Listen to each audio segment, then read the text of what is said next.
कुछ साल पहले जब मैं हाई स्कूल में था, इंटरनेट दुनिया में काफी लोकप्रिय हो रहा था। एक दिन स्कूल के बाद मेरे पास करने के लिए कोई काम नहीं था, इसलिए मैं इंटरनेट चलाने बैठ गया।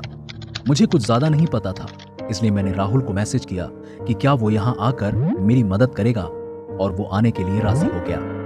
राहुल के घर आते ही हम लोग इंटरनेट पर एक के बाद एक पेज खोलते चले गए।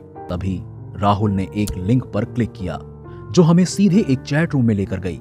हम लोग इस स्क्रीन पर ही देख रहे थे जो शुरू में पूरी तरह खाली थी, और फिर अचानक एक दीवार दिखने लगी, और तभी हम दोनों ने एक नोट देखा जिस पर लिखा हुआ था, कुछ बढ़िया देखना चाहोगे? मैंने उत्तर दिया, हाँ बिल्कुल।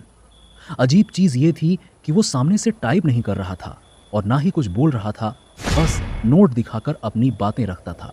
तभी अचानक उसका कैमरा एक दूसरी इमारत की तरफ आया और हमें याद आया कि ये इमारत तो हमारे पड़ोस में है, और मुझे डर लगना शुरू हो गया था। अब उसका कैमरा एक दरवाजे पर था और वो दरवाजा खोला, अंदर आया और दरवाजा वापस बंद कर दिया। कैमरा अब एक कुत्ते के बर्तन को दिखा रहा था। उसके बाद उस आदमी ने कैमरा एक जगह रखकर उस बर्तन में कोई गंदी सी चीज डाली, और तभी दूसरा दरवाजा खुला और एक रोती हुई जंजीरों में जकड़ी हुई लड़की कमरे में आती है। इस लड़की के गले में भी चारों ओर जंजीर थी, और तभी उस आदमी ने लड़की का मुंह उस बर्तन में जबरदस्ती डाल दिया और एक दूसरा नोट कैमरे के सामने रखा जो कह रहा था, मजा आया ना? और स्क्रीन दोबारा खाली दिखने लगी। मैं और राहुल 10 मिनट तक वहां वैसे ही अचंभित होकर बैठे रहे।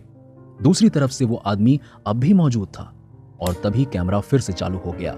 इस बार कैमरा मेरे घर के पास वाली गली में था, और उस आदमी ने जो अगला नोट दिखाया उस पर मेरे घर का एड्रेस लिखा हुआ था। उसने जो अगला नोट दिखाया उस पर लिखा था, दरवाजा खोलो।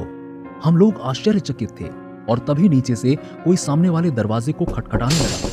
हमने दूसरी तरफ जाकर पीछे वाले दरवाजे से भागने की सोची, मगर हमारे उस दरवाजे को खोलने से पहले ही किसी ने उस दरवाजे को भी खटखटाना शुरू कर दिया।